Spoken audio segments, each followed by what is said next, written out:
Olá a todos e bem-vindos ao Sem Rastros. Eu sou a Luciana e aqui eu conto história de pessoas desaparecidas. O episódio de hoje é a parte 3, sim, terceira parte do episódio sobre Cari Farver. Então se você está chegando aqui no podcast por esse episódio, pause, volte para o primeiro, depois o segundo e então venha para cá.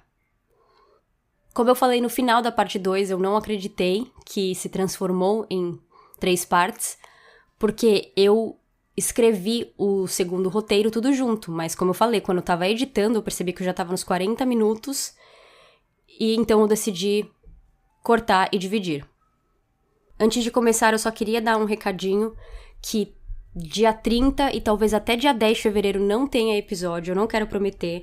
O começo desse meu ano, até março, tá sendo bem desorganizado e ocupado ao mesmo tempo, porque em março eu vou casar com festa. Eu já sou casada, como vocês sabem, mas em março eu vou casar no Brasil, festa pra minha família e todo mundo que não está comigo no meu dia a dia aqui nos Estados Unidos.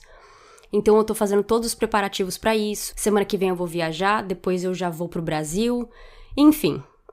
Então eu só queria avisar pra todo mundo, pra ninguém ficar esperando e não acontecer. Se eu conseguir, ótimo, mas sinceramente, se eu não conseguir, eu vou ter que me perdoar, mesmo não gostando. Mas em abril, tudo volta ao normal. Então é isso, comentando mais uma vez sobre o livro. O motivo pelo qual eu acredito que esse episódio, esse caso, tenha ficado em 3 partes é por causa do livro, porque eu peguei muitos detalhes dele que eu acho interessante ou importante e coloquei. Mas ainda deixei muita coisa de fora e ainda é um livro muito bem escrito, muito interessante. Então, repetindo ele pela terceira vez, se chama A Tangled Web, da autora Leslie Rule, e está disponível digitalmente ou cópias físicas. Sejam mais uma vez bem-vindos ao Sem Rastros. Hoje eu continuo contando e finalizo a história de Cari Farver.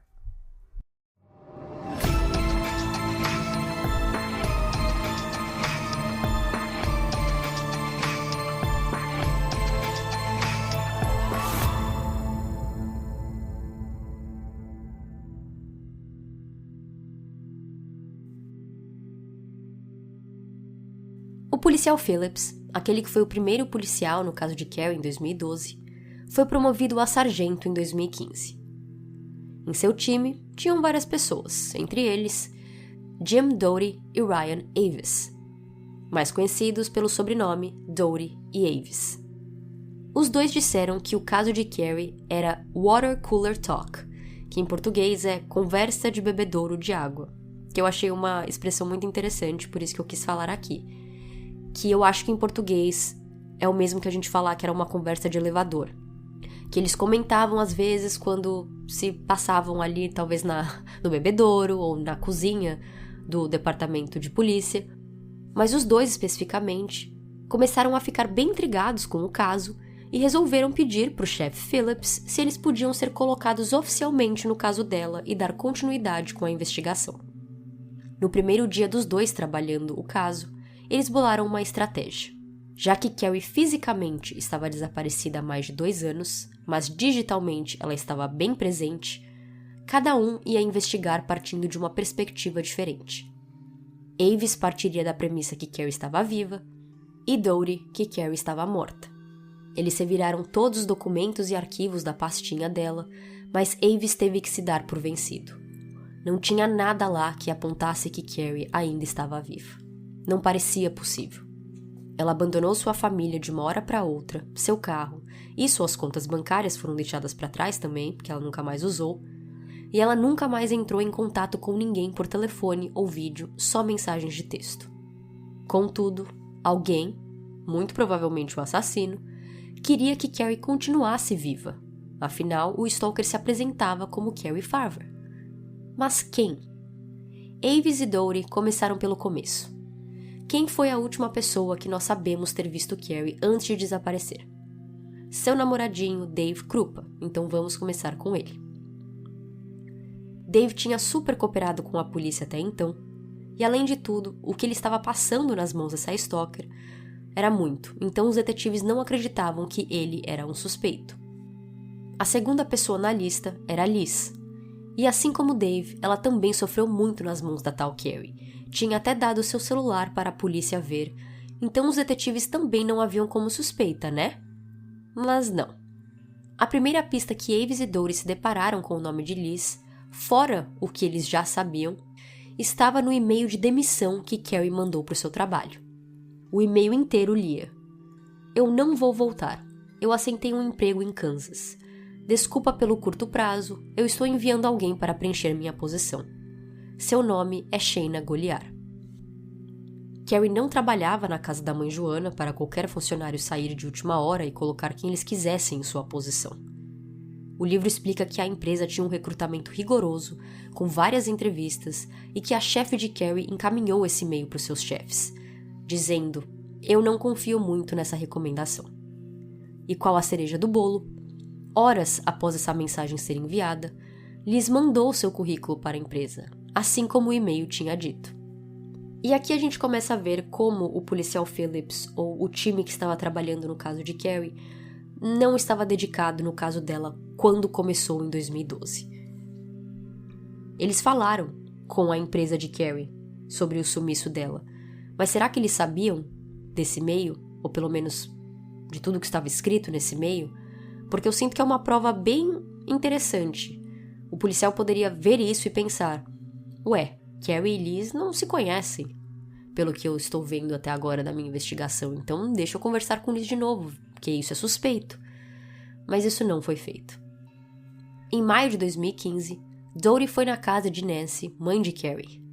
Nancy não o tratou bem de primeira, pois ela estava cansada de falar com detetives que não a ouviam, que não investigavam o caso de sua filha, que não procuravam por ela e que continuavam achando que ela era uma stalker louca que fugiu por conta própria.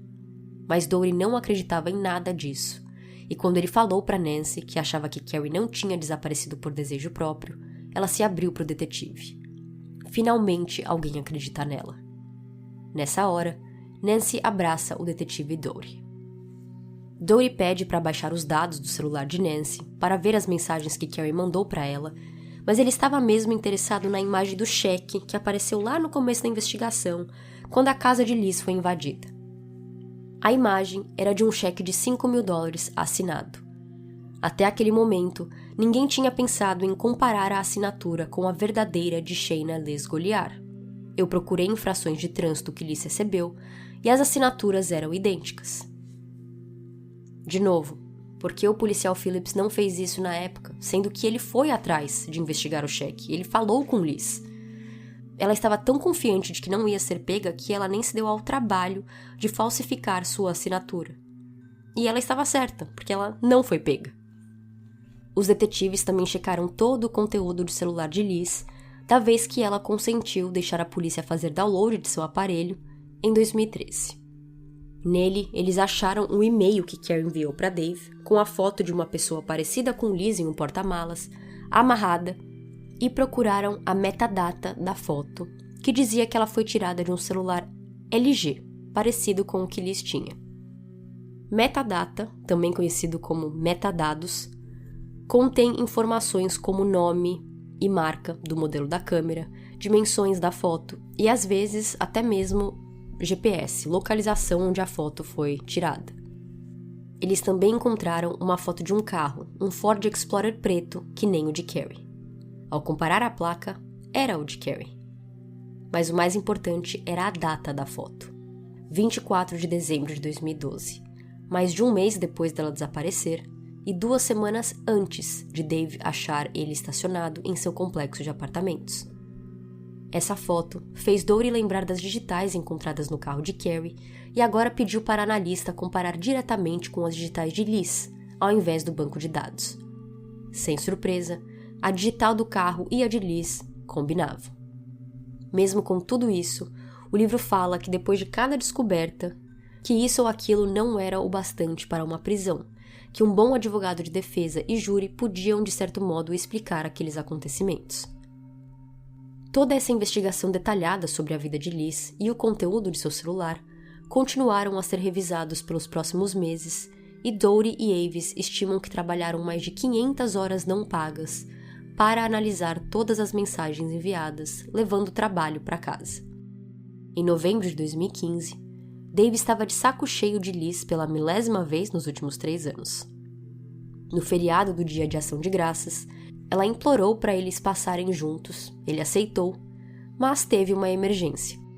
Mason, o novo filho de Amy com seu novo parceiro, estava com febre alta e dificuldade de respirar, e ela pediu para Dave levá-lo no hospital.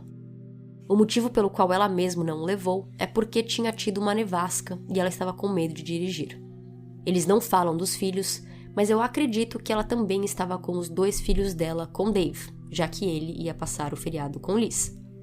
Liz brigou com ele por ter feito isso, por ter levado Mason ao hospital, e ele decidiu terminar de vez com ela, que aquilo era muito mesquinho, muito cruel também. Logo depois deles terminarem, é quando Dave acorda com seu celular cheio de mensagens de mulheres o xingando, como eu falei na parte 1, e dias depois é quando sua arma desaparece de seu armário. Seu apartamento não tinha nenhum sinal de arrombamento ou de entrada forçada, mas Dave disse que estava tendo problemas com a tranca da porta naquela época. Então, por mais que ele acreditasse que sua stalker, que até então ele achava ser Carrie, também tinha sido a pessoa que roubou sua arma, ele não podia ter certeza, pois podia ter sido um ladrão sortudo que achou sua porta destrancada. Em dezembro, Doty e Avis já estavam investigando esse caso há meses e o que mais queriam era falar com Liz, mas eles não podiam. Ela precisava continuar acreditando que ninguém estava olhando para ela como suspeita. Em 4 de dezembro, um dia antes do tiro na perna dela, ela aparece na delegacia. Avis diz que sentiu que ele estava conhecendo uma pessoa famosa, porque durante todo esse tempo, fuçando a vida dela, ele ainda não tinha visto pessoalmente. Ela tinha ido lá para fazer um BO de assédio contra Amy Flora. Avis diz que ele vai ajudá-la, e eles voltam para a casa dela para fazer esse boletim de ocorrência. O que eu não entendi o porquê eles não puderam fazer ali na delegacia ou porquê que eles precisavam voltar para a casa dela, mas enfim. Ele finge não conhecer Liz e não saber de nada sobre a vida dela, e aqui Liz já começa mentindo pro detetive. Ele pergunta várias vezes durante essa conversa com quem ela morava, e ela dizia que na casa onde eles estavam naquele momento só morava ela e os filhos, mais ninguém. Porém se esqueceu de mencionar Garrett, seu ex-namorado e dono da casa. Liz diz a Avis que Amy estava assediando no Facebook, e ela menciona o roubo da arma na casa de Dave, dizendo que tinha que ser Amy, pois ela tinha uma chave do apartamento. E aqui ela começa com a teoria que ela falaria de novo no dia seguinte. Ela fala que Amy fez algo contra Carrie e roubou sua identidade, e que isso fazia muito mais sentido do que uma mulher que saiu com o cara por 2 semanas.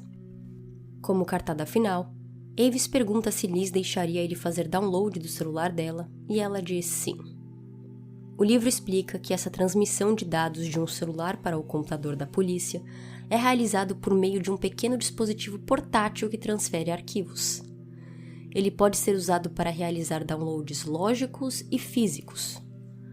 Os lógicos recuperam dados que não foram excluídos, enquanto os físicos recuperam todo o conteúdo da memória do telefone, até os excluídos. Em 2013, já que ela estava sendo vista como vítima, a polícia só fez download lógico. Mas dessa vez, como suspeita, eles fariam o download físico do celular dela, tendo acesso a tudo o que já aconteceu ali, mesmo que Liz tenha apagado, acreditando que nunca ninguém encontraria. Esse procedimento de baixar o celular inteiro pode demorar entre 2 e 6 horas e o aparelho é colocado dentro de uma caixa chamada caixa Faraday, que bloqueia sinais de celular de entrar. O nome vem do inventor da caixa no século XIX, Michael Faraday. No dia seguinte, 5 de dezembro de 2015, Amy Flora estava em casa, apenas com o seu bebê Mason, já que os filhos mais velhos estavam com Dave aquela noite. Ela tinha tido um dia de lazer até então, saindo para almoçar e foi no shopping, e mal podia esperar para ter uma noite quieta, tranquila, sem precisar ser mãe. Apenas de Mason, mas ele estava dormindo. Amy estava sentada em seu sofá, jogando joguinhos no iPad, tendo uma noite ótima ao seu ver, quando a polícia aparece em sua porta. 3 policiais armados, apontando as armas para ela, disseram que Shayna Goliar tinha levado um tiro aquela noite. Amy diz que demorou alguns segundos para entender de quem eles estavam falando, porque ela conhecia a Liz como Liz, e não Shayna. A primeira coisa que Amy fez é perguntar: "Ela está bem?" claramente ela não estava entendendo por que os policiais estavam ali dando essa notícia para ela. Então eles falam: Shayna disse que você atirou nela. Amy começa a chorar e, como em uma cena de filme de comédia, um dos policiais fala: não parece que você acabou de atirar em alguém. Ela deixa eles entrarem na casa para dar uma olhada em seja lá o que eles queriam olhar, e eles também checam o capô do carro dela. Estava frio. Mesmo com o polígrafo que ela fez depois na delegacia e não passou, os policiais rapidamente a excluíram como suspeita do crime. No hospital, Liz chama Garrett e pede para ele trazer algumas coisas para ela, já que eles ainda moravam juntos, mesmo com Garrett querendo muito expulsá-la. Ao ir no porão, ele encontrou algo que não esperava ver nunca mais: seu laptop da marca Gateway, que foi roubado 2 anos antes. Em 31 de janeiro de 2013, Garrett voltou do trabalho e encontrou sua sala faltando um item essencial: sua televisão. Depois de dar uma volta na casa, ele liga para a polícia, pois mais itens estavam faltando: a sua TV, um PlayStation, um monitor, um laptop e umas roupas do amigo dele que morava com ele. Garrett era uma pessoa muito organizada. Ele guardava o número de série de seus eletrônicos. Então Liz poderia inventar qualquer desculpa, dizer que aquele não era o mesmo laptop, mas ele tinha como comparar e provar. Depois de alguns dias, quando Liz saiu do hospital, ela viu que Garrett encontrou o laptop e tudo o que fez foi enviar uma mensagem dizendo: "Droga, desculpa, perdi $500. Ela falou que tinha comprado o laptop em uma loja de penhor e olha que coincidência, era o seu que foi roubado. Mas Garrett sabia que isso era mentira, pois os policiais tinham colocado alertas nas lojas de penhor caso algum dos eletrônicos fossem parar nesses lugares. Continuando. Se o incidente do tiro no parque foi para chamar a atenção de Dave, é claro que Liz ligou para ele também. Dave disse que nessa época eles já tinham terminado e ele não queria nada mesmo de novo com ela, mas como que você responde uma ligação de alguém dizendo que levou um tiro? Dave falou que a vontade era falar: "Putz, que triste, nem ligo, ligue para outra pessoa", mas claro, não podia fazer isso, seria cruel. Enquanto isso, o time de 2, Dottie e Avis, virou um time de 3, uma terceira peça-chave para esse caso ter sido investigado e solucionado: o supervisor de TI, Anthony Cava. Os 3 têm sobrenomes diferentes e com 4 letras, então fica o trio Dottie, Avis e Cava. Além dele trabalhar no departamento de TI do condado onde ficava a cidade de Macedônia, que é a cidade onde Carrie morava, Cava também fazia parte da força-tarefa de crimes contra crianças. E vocês querem saber o quanto ele recebia por esse segundo trabalho? $1 por ano. A lei de Iowa diz que seus funcionários recebam pelo menos $1 por ano para torná-los funcionários formais, e isso incluía benefícios como imunidade qualificada. Ele disse que é motivado pelo fato de que as vítimas precisam dele. Isto é, um cristalzinho de pessoa. Cava foi o encarregado de fazer o download e fuçar o celular de Liz em 2015. Aos poucos, ele foi descobrindo como ela passou aqueles anos enganando a todos, e principalmente Dave. Todos os diferentes e-mails de Carrie foram traçados de volta ao celular e IP de Liz, mostrando que ela tinha os criado. Com um aplicativo chamado Letter Me Later, que em português seria algo como Me Mande Mensagem Depois, ela enviava milhares de mensagens para Dave e ela mesma, para que então, em momentos que eles estavam juntos, longe do celular, ambos recebessem a mensagem na mesma hora, fazendo com que ele nunca desconfiasse que ela podia ser a pessoa que estava mandando. A polícia enviou mandados para todos os sites populares possíveis para descobrir mais coisas de Liz, como Amazon, Google, Facebook, Twitter, Pinterest, Etsy, esse Letter Me Later, vários. Mas esses mandados ficaram selados para que Liz não descobrisse que a polícia estava de olho nela. Cava explica que sem esse pedido, para manter a busca em segredo, usuários de sites de mídia social geralmente são avisados sobre mandados pendentes e podem correr para excluir evidências. Enquanto Dottie e Avis falam que trabalharam as 500 horas extras não pagas para solucionar esse caso, Cava diz que ele trabalhou mais de 3.000 horas não remuneradas, enquanto lia e investigava as 20.000 mensagens enviadas por e-mails e SMS. aqueles investigando o tiro no parque, que era um time diferente do Trio Maravilha que investigava especificamente o desaparecimento de Carrie, começaram a perceber inconsistências. Liz mudou de história algumas vezes. Uma história dela, ela viu outras pessoas no parque. Em outra, ela não viu. Em uma, ela levou um tiro sentada no banco. Em outra, ela já estava no chão. Em uma, ela viu Amy fugindo. Em outra, ela ouviu a voz de uma mulher que parecia ser de Amy. A esse ponto, a polícia estava pensando que Liz tinha dado tiro em si mesmo. E agora, eles acreditavam que Amy estava em perigo. Porque se Liz tinha acesso a uma arma e atirou em si mesmo para incriminar Amy, o que mais ela poderia planejar? Sem Liz saber, eles colocaram um GPS no carro dela em 11 de dezembro. E pelas datas, você vê aqui que tudo está acontecendo relativamente rápido no mês de dezembro. Dottie e Avis começaram a trabalhar no caso em abril ou maio de 2015. Aí a Liz aparece na delegacia para fazer o BO de assédio contra Amy em 4 de dezembro. Ela leva o tiro dia 5, eles fazem o download do celular dela alguns dias depois, e agora dia 11 eles colocam o GPS no veículo dela.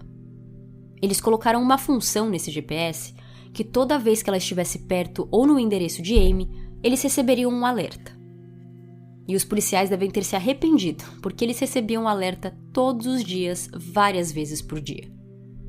O plano era de que se o GPS ficasse na área por um período longo, eles enviariam uma viatura para o local. Mas a maioria das vezes, o GPS entrava e saía do endereço rapidamente, como se Liz estivesse apenas rondando a casa de Amy.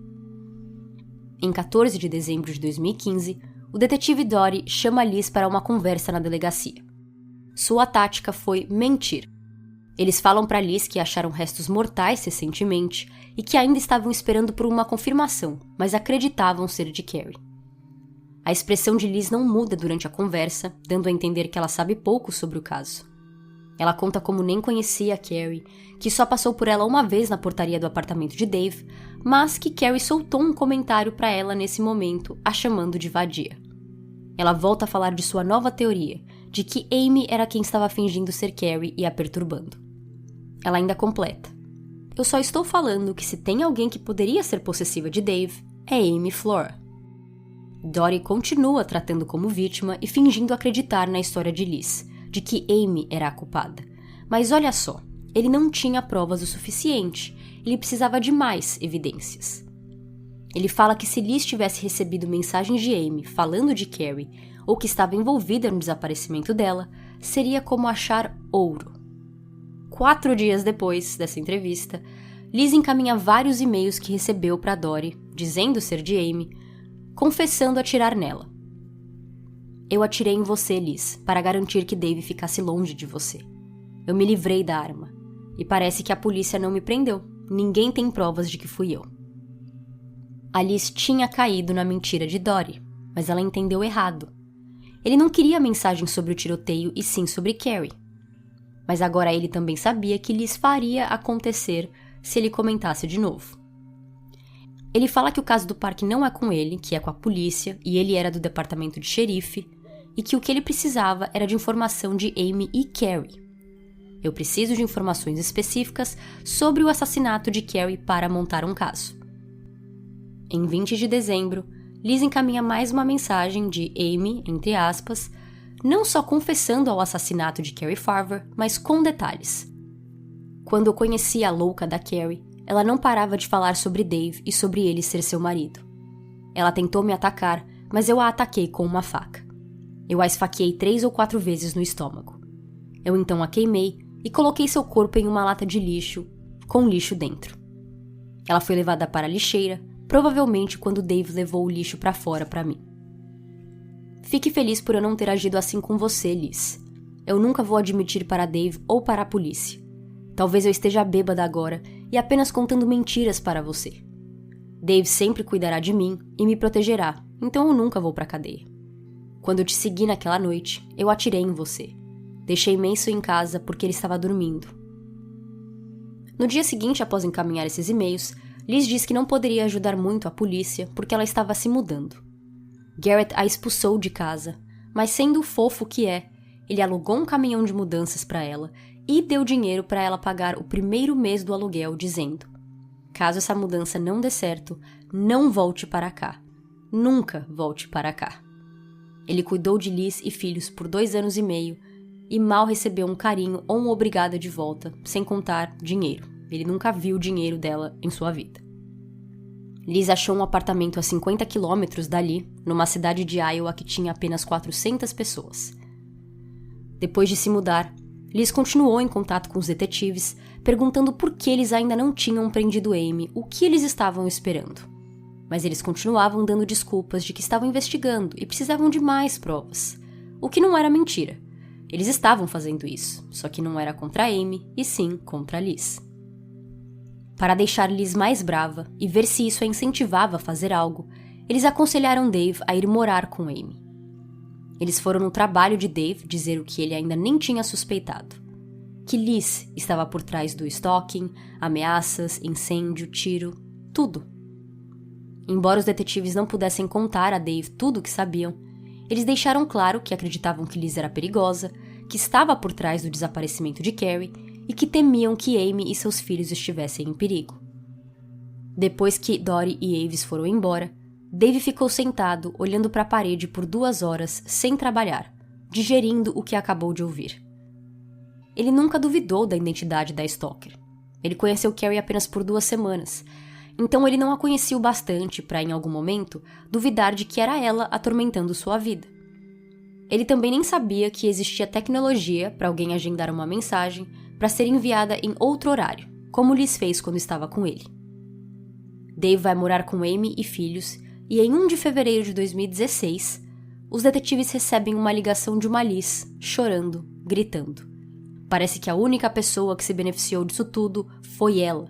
Ela atira em alguém, matando outra pessoa, e então vai morar com Dave. Ela continua livre e vocês não estão aprendendo. O detetive Dori falsamente se desculpa, repetindo que precisava de mais provas para montar um caso mais forte contra Amy. Liz então aparece na delegacia naquele mesmo dia, oferecendo acesso ao seu e-mail, explicando que era difícil ficar encaminhando os e-mails de Amy, e daquela maneira, ele conseguia ver os e-mails de uma vez. Em poucas horas desse acesso, mais confissões de Amy apareceram. Enquanto Dori acreditava que algumas das admissões fossem mentiras ou exageradas, outras partes eram obviamente verdadeiras. Um dos e-mails descrevia as tatuagens de Carrie, incluindo uma de Yin Yang que ela tinha na coxa. A família de Carrie confirmou que ela tinha essa tatuagem de Yin Yang, mas estava em uma área mais privada, na coxa, e ela não tinha nenhuma foto postada online. Cava até checou para ter certeza absoluta que não tinha jeito de alguém saber dessa informação, ao menos que Carrie tenha contado ou a pessoa tenha visto diretamente no corpo de Carrie, e ele não encontrou nada online. Os e-mails também descreviam o interior da casa de Carrie corretamente, mostrando que quem escreveu aqueles e-mails já tinha visitado a residência de Carrie. Juntando todas as confissões, separando o que parecia fantasia da realidade, os detetives conseguiram algumas informações chaves.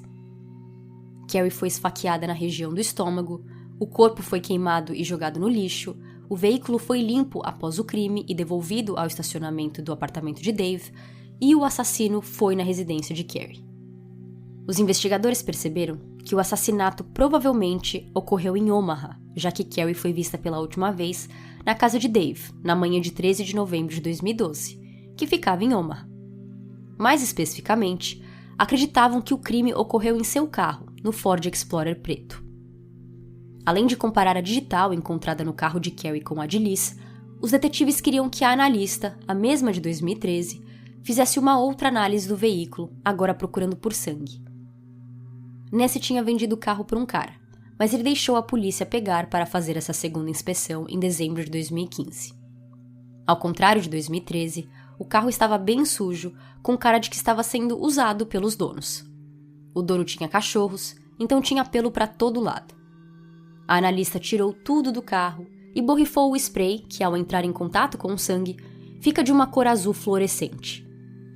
Vocês devem estar pensando em luminol, mas nesse caso foi usado Blue Star, que pelo que eu entendi das explicações que eu encontrei no Google, é de um nível superior ao luminol. Blue Star também tem luminol em sua lista de ingredientes, mas ele mantém a cor azul por mais tempo, depois de reagir ao sangue, e é mais sensível para encontrar o sangue. Tanto que a analista achou um negocinho de nada azul no porta-mala, perto da tranca, mas depois descobriu ser um falso positivo, pois esse produto também reage quando entra em contato com fios de cobre, o que aparentemente tinha nessa área desse veículo. Sem encontrar sangue, o carro foi devolvido para o dono depois dessa segunda inspeção, mas por uma terceira vez eles pediram o carro de volta em fevereiro de 2016, após os e-mails da confissão de Amy, agora procurando por sinais de que alguém foi esfaqueado ali dentro. A ideia era remover a capa dos assentos do carro, porque se sangue tivesse sido derramado ali, ele teria penetrado pelos assentos. A analista retirou a capa do banco de passageiro e ela e Dory viram uma grande mancha vermelha nele. Dory foi ver Nancy no dia seguinte à terceira inspeção e pegaram uma escova com fios de cabelo de Carrie para poder comparar com o DNA do sangue encontrado no carro. Eles também coletaram amostras do filho Max, mãe Nancy, e o pai de Max enviou seu DNA do Colorado. O sangue tinha 1 em 288 trilhões de chance de ser de alguém que não Carrie Farver. Com tudo isso descoberto, com o crime acontecendo em Omaha, quer dizer que ele estava sob a jurisdição do estado de Nebraska, e Dory, Avis e Cava eram de Iowa, então eles precisavam da cooperação de seus amigos do estado vizinho. Em fevereiro de 2016, o trio entrou em contato com Nebraska e contaram tudo o que tinham até então. Em 21 de fevereiro, uma pedra foi jogada em uma das janelas da casa de Amy, que quebrou e fez barulho. Dave estava tirando uma soneca no sofá da casa de Amy nessa hora e nem ouviu o barulho, só acordou quando Amy o chacoalhou. Depois do susto, Dave brincou que se mudou para lá justamente para protegê-la, mas que acabou por dormir durante todo o acontecimento. Liz foi presa pelo crime, se declarou culpada, pagou uma multa e foi solta. Ela estava dando sinais claros que estava brava por não ver Amy sendo presa. Em 25 de fevereiro, munidos de mandados, policiais fazem uma busca na casa de Liz, onde ela morava desde que saiu da casa de Garrett, mas também fizeram buscas na casa de Garrett. Afinal, Liz morou lá por 2 anos. O problema com Garrett era que ele era funcionário do condado, assim como Anthony Cava. E, na verdade, Cava era chefe de Garrett, porque os dois trabalhavam no departamento de TI.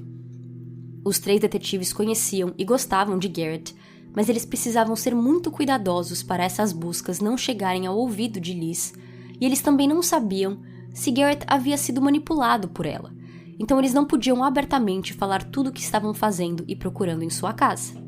Cava decidiu colocar Garrett em licença administrativa remunerada, por estar muito próximo desse caso, e como ele trabalhava no departamento de TI, se ele não fosse afastado, ele teria acesso ao sistema, podendo ver toda a investigação e descoberta que foi feita até aquele momento. Mas o mais interessante disso tudo é ver como a relação com Garrett, que começou lá em 2010, foi algo tão importante para Liz ser presa em 2016. É óbvio que foi Liz que invadiu e roubou os eletrônicos da casa de Garrett em 2013, antes dela ir morar com ele. Ele só foi descobrir em 2015, quando encontrou seu laptop no meio das coisas dela. Mas o que ela não parecia saber ou entender é que aquele computador de Garrett era um que ele ganhou de seu trabalho e estava conectado a sistemas e VPN do governo, do condado. Se fosse um computador comum, pode ser que registros e históricos fossem apagados automaticamente depois de um tempo, mas porque o laptop era da propriedade pública do governo, toda a atividade feita com ele era guardado para sempre, permitindo que Cava rastreasse sua atividade e vinculando Liz às personificações de Carrie e Amy.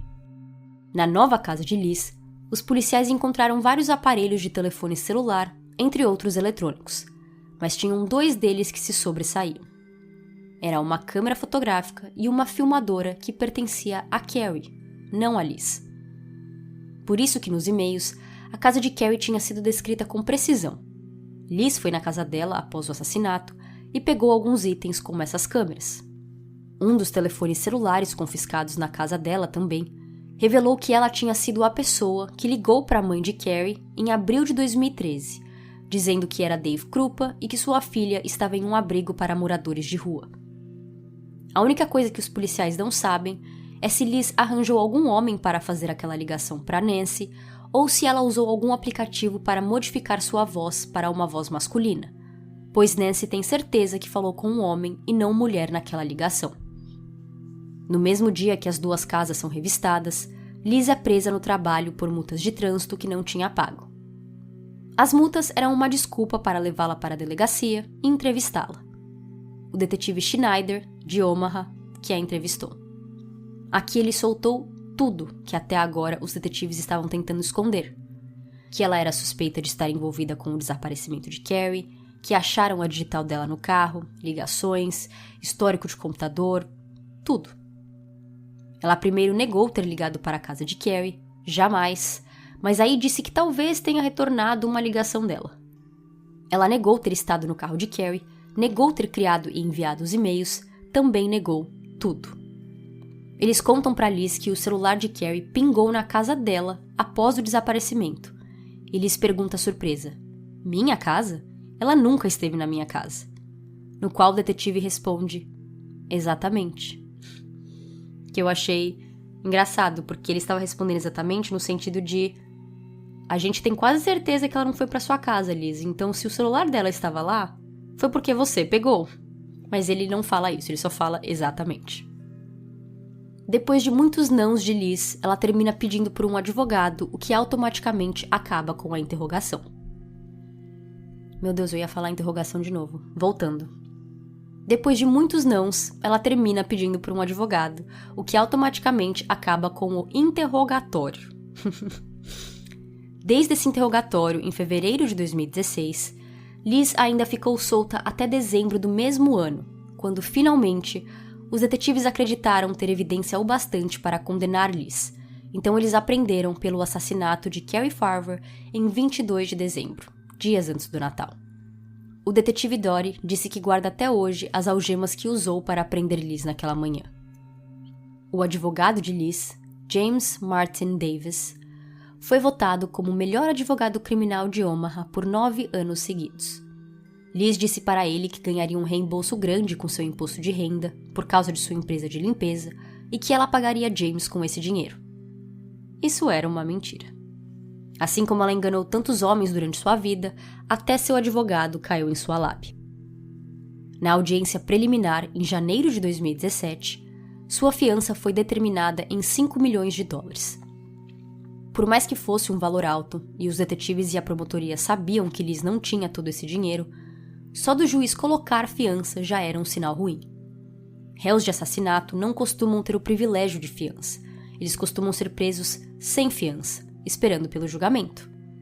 Aquele era um sinal de que o juiz não botava fé no caso da promotoria. James aconselhou sua cliente a dispensar um julgamento com o júri, optando por permitir que o juiz decidisse seu destino. O julgamento de Liz foi então marcado para maio de 2017, apenas 4 meses depois. Algo muito incomum em julgamentos de assassinatos, que costumam demorar pelo menos 1 ano. James pediu para que o julgamento fosse marcado quanto antes, para não dar tempo da promotoria montar um bom caso e principalmente encontrar um corpo. Boa parte de sua defesa estava montada no fato de que ninguém viu Liz cometendo um assassinato e que não tinha provas desse crime até então. Ele falava: onde Carrie morreu? Carrie morreu? Como ela morreu? Se vocês acham que foi de facadas, cadê a faca? Cadê o corpo? Mas aqui nessa parte do livro, a autora coloca uma frase de um juiz que lidou com um dos assassinatos cometidos pelo Charles Manson em 1977, que eu achei cirúrgico, como as pessoas falam hoje em dia. A frase diz: o fato de que um assassino pode se livrar do corpo da vítima com sucesso não lhe dá direito a uma absolvição. Essa é uma forma de sucesso para o qual a sociedade não tem recompensa. A promotoria realmente não encontrou um corpo até maio de 2017, mas eles encontraram uma última prova que era maior do que tudo que eles tinham encontrado até agora. Cava decidiu visitar Dave em seu trabalho e perguntou se ele tinha algum eletrônico que ainda não tinha entregado para os policiais e que possivelmente Liz tinha usado. Dave disse que tinha um tablet guardado há anos sem mexer e que ele podia dar para Cava. Cava descobriu que esse tablet tinha um cartão SD com várias imagens apagadas. Ele recuperou as fotos deletadas e percebeu que reconhecia várias delas, como já tendo visto no telefone de Liz. Isto é, aquele cartão SD no tablet, no passado, já tinha sido usado no celular de Liz. Ele reconheceu várias fotos, mas uma delas ele não reconheceu e era uma imagem totalmente nova para ele, mas também muito estranha. Ele não tinha certeza do que era, mas parecia ser uma foto de um pé com tatuagem. Os detetives perguntaram a Nancy se ela tinha uma foto que mostrasse os pés de Carrie, e quando compararam seu pé com as fotos do cartão SD, foi confirmado ser o pé de Carrie. A tatuagem era a mesma. Por que Liz tinha uma foto do pé de Carrie? Isso em si já parecia ser uma grande pista, mas o que veio a seguir foi o fim de Liz e também muito mórbido. Cava mostrou a foto para uma legista, que indicou que aquele pé já estava em estado de decomposição quando a foto foi tirada. Em maio, o julgamento durou 2 semanas e o advogado de defesa tentou fazer seu trabalho. Continuou a repetir que não tinha nenhuma evidência de que um assassinato foi cometido, que o sangue no carro de Carrie não era o bastante para dizer que alguém morreu por perder aquela quantidade de sangue, que não tinham provas concretas que Liz matou Carrie e que, no final, o trabalho da promotoria era provar sem sombras de dúvida de que sua cliente era a culpada. Enquanto James não chamou nenhuma testemunha, como testemunha de defesa, a promotoria chamou várias, incluindo Nancy, Dave e Garrett. Garrett contou no tribunal sobre algo que aconteceu quando ele estava com Liz, que na época ele não deu nenhuma importância, mas que agora ele percebia o que ele possivelmente presenciou. Um dia, que ele estava na casa de Liz, ele não se lembra quando exatamente, mas com certeza no final de 2012, ele sentiu um cheiro estranho, cheiro de algo queimado na casa dela. Ela disse que uns amigos tinham visitado recentemente, que eles eram fumantes e o cheiro ainda não tinha ido embora. Ele não pensava que o cheiro era de cigarro queimado, mas também não tinha como duvidar de algo tão mórbido quanto um possível corpo, então ele logo deixou esse assunto para trás. Os detetives também tinham achado fotos de grandes lonas queimadas no celular de Liz, grandes o bastante para esconder um corpo. No final do julgamento, depois de todas as testemunhas ouvidas, incluindo os detetives que reviveram esse caso, o juiz declarou Liz culpada de assassinato em 1º grau em 24 de maio de 2017, sendo sentenciada à prisão perpétua e 20 anos pelo incêndio que causou em sua própria casa. Meses após ser presa, o detetive Schneider foi na prisão em que Liz estava para conversar com outra presidiária sobre outro caso, nada a ver com Liz, mas essa presa disse que Liz era louca e pedia para todos a chamarem de Carrie na prisão. O livro termina como um filme, mostrando onde estão as pessoas envolvidas nesse caso hoje em dia. O filho de Carrie, Maxwell, estava noivo e estudando programação na faculdade, assim como sua mãe. Dori, Avis e Cava, junto com o detetive Schneider, dão palestras sobre crimes cibernéticos e falam sobre o caso de Carrie como exemplo. Dave Krupa disse que pretende participar de todos e quaisquer programas ou livros que Nancy decidir participar para falar de Carrie, pois, em suas palavras, a filha dela morreu por minha causa. E o mínimo que eu posso fazer é apoiar Nancy em contar a história de Carrie. Já Nancy diz que não o culpa e que ele apenas estava no lugar errado, na hora errada, assim como sua filha. A filha de Liz, Trina, foi morar com uma tia e Peter voltou a morar com o pai, Dirk. Melissa conheceu um novo homem depois do término com Dirk e hoje está casada novamente. Última coisa que eu queria falar desse caso é para enaltecer mais uma vez o Anthony Cava. Em 2013, ele descobriu que tinha um tumor no cérebro chamado schwannoma. Segundo a Cielo.br, schwannomas são tumores benignos que se originam das raízes de nervos cranianos ou espinhais. Os médicos de Cava monitoraram o tumor com exames frequentes, mas quando começou a crescer, eles partiram para a radiação, com Cava sabendo que o próximo passo seria a cirurgia. Em 2016, ele começou a ter muitas dores de cabeça e o recomendado era de que ele fizesse a cirurgia, mas ele ainda estava no meio do caso de Carrie e ele disse que não faria nada até o caso ser finalizado. Ele disse: "Eu não posso fazer nada que prejudique o caso. Com a cirurgia, eu poderia esperar problemas neurológicos de curto prazo que poderiam afetar minha memória e capacidade de concentração. Eu não queria arriscar perder o que estava na minha cabeça. Com a cirurgia, um advogado de defesa poderia argumentar que eu não estava em meu juízo perfeito. Na primeira semana de novembro de 2012, Carrie saiu com uma amiga para almoçar e ela tinha novidades para contar para a amiga. Ela disse que tinha conhecido alguém na última semana e que estava indo muito bem. Ela contou sobre o mecânico bonitão que conheceu quando levou seu carro para arrumar. Ela disse que a química foi instantânea, mas que ele não havia chamado para sair. Ela então, de propósito, entrou no site Plenty of Fish para ver se ela achava o perfil de Dave lá. Ela achou e decidiu então voltar até a oficina onde Dave trabalhava para ver se dessa vez eles pelo menos trocariam telefones ou ele a chamaria para sair, o que aconteceu. Isso me faz entender que em 2012 o Plenty of Fish devia ser o site de relacionamentos mais famoso. E também mostra como Carrie simplesmente estava animada com esse novo homem que tinha acabado de conhecer, como ela estava feliz e aproveitando a vida de solteira. Liz abalou muitas vidas por onde passou, sendo Carrie a vítima fatal. Depois de ler todo esse livro, acho que a minha pergunta é: por que Carrie? É claro que eu não acho que ninguém dessa história merecia ter passado pelo que passou, mas eu fico pensando por que Melissa se livrou de morrer, Amy, outras namoradinhas de Dave ou de Dirk. Por que Carrie? Carrie estava saindo com Dave apenas por 2 semanas. Será que Liz percebeu alguma coisa em Carrie? Ou em Dave que ela não percebeu com outras pessoas? Será que ela gostava tanto assim mais de Dave do que ela jamais gostou de Dirk ou de seus outros namorados para Carrie ter sido sua vítima? Sem contar que nós não temos ideia de como o assassinato realmente ocorreu. Pelo sangue que se encontra no carro de Carrie, parece que ela morreu ali. Mas será que ela levou as facadas ali ou Liz colocou seu corpo lá, depois de morto, para levá-lo para sua casa, onde ela então queimou e jogou no lixo?